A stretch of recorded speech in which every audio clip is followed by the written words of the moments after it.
And the whole multitude of them arose, and led him unto Pilate. And they began to accuse him, saying, We found this fellow perverting the nation, and forbidding to give tribute to Caesar, saying that he himself is Christ a king. And Pilate asked him, saying, Art thou the king of the Jews? And he answered him and said, Thou sayest it. Then said Pilate to the chief priests and to the people, I find no fault in this man. And they were the more fierce, saying, He stirreth up the people, teaching throughout all Jewry, beginning from Galilee to this place. When Pilate heard of Galilee, he asked whether the man were a Galilean. And as soon as he knew that he belonged unto Herod's jurisdiction, he sent him to Herod, who himself also was at Jerusalem at that time. And when Herod saw Jesus, he was exceeding glad, for he was desirous to see him of a long season, because he had heard many things of him, and he hoped to have seen some miracle done by him. Then he questioned with him in many words, but he answered him nothing. And the chief priests and scribes stood and vehemently accused him. And Herod with his men of war set him at naught, and mocked him, and arrayed him in a gorgeous robe, and sent him again to Pilate. And the same day Pilate and Herod were made friends together, for before they were at enmity between themselves. And Pilate, when he had called together the chief priests and the rulers and the people, said unto them, Ye have brought this man unto me, as one that perverteth the people, and, behold, I, having examined him before you, have found no fault in this man touching those things whereof ye accuse him. No, nor yet Herod, for I sent you to him, and, lo, nothing worthy of death is done unto him. I will therefore chastise him, and release him. For of necessity he must release one unto them at the feast. And they cried out all at once, saying, Away with this man, and release unto us Barabbas. Who for a certain sedition made in the city, and for murder, was cast into prison. Pilate therefore, willing to release Jesus, spake again to them. But they cried, saying, Crucify him, crucify him.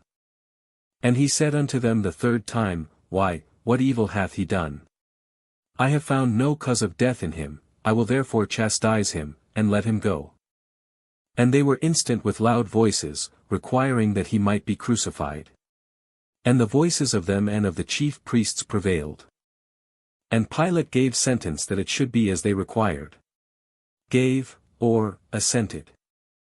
And he released unto them him that for sedition and murder was cast into prison, whom they had desired, but he delivered Jesus to their will. And as they led him away, they laid hold upon one Simon, a Cyrenian, coming out of the country, and on him they laid the cross, that he might bear it after Jesus. And there followed him a great company of people, and of women, which also bewailed and lamented him. But Jesus turning unto them said, Daughters of Jerusalem, weep not for me, but weep for yourselves, and for your children. For, behold, the days are coming, in the which they shall say, Blessed are the barren, and the wombs that never bare, and the paps which never gave suck. Then shall they begin to say to the mountains, Fall on us, and to the hills, Cover us. For if they do these things in a green tree, what shall be done in the dry? And there were also 2 other, malefactors, led with him to be put to death. And when they were come to the place, which is called Calvary, there they crucified him, and the malefactors, one on the right hand, and the other on the left. Calvary, or, the place of a skull. Then said Jesus, Father, forgive them, for they know not what they do. And they parted his raiment, and cast lots. And the people stood beholding. And the rulers also with them derided him, saying, He saved others, let him save himself, if he be Christ, the chosen of God. And the soldiers also mocked him, coming to him, and offering him vinegar. And saying, If thou be the King of the Jews, save thyself. And a superscription also was written over him in letters of Greek, and Latin, and Hebrew, This is the King of the Jews. And one of the malefactors which were hanged railed on him, saying, If thou be Christ, save thyself and us. But the other answering rebuked him, saying, Dost not thou fear God, seeing thou art in the same condemnation? And we indeed justly, for we receive the due reward of our deeds, but this man hath done nothing amiss. And he said unto Jesus, Lord, remember me when thou comest into thy kingdom. And Jesus said unto him, Verily I say unto thee, today shalt thou be with me in paradise. And it was about the 6th hour, and there was a darkness over all the earth until the 9th hour. Earth, or land. And the sun was darkened, and the veil of the temple was rent in the midst. And when Jesus had cried with a loud voice, he said, Father, into thy hands I commend my spirit, and having said thus, he gave up the ghost. Now when the centurion saw what was done, he glorified God, saying, Certainly this was a righteous man. And all the people that came together to that sight, beholding the things which were done, smote their breasts, and returned. And all his acquaintance, and the women that followed him from Galilee, stood afar off, beholding these things. And, behold, there was a man named Joseph, a counselor, and he was a good man, and a just.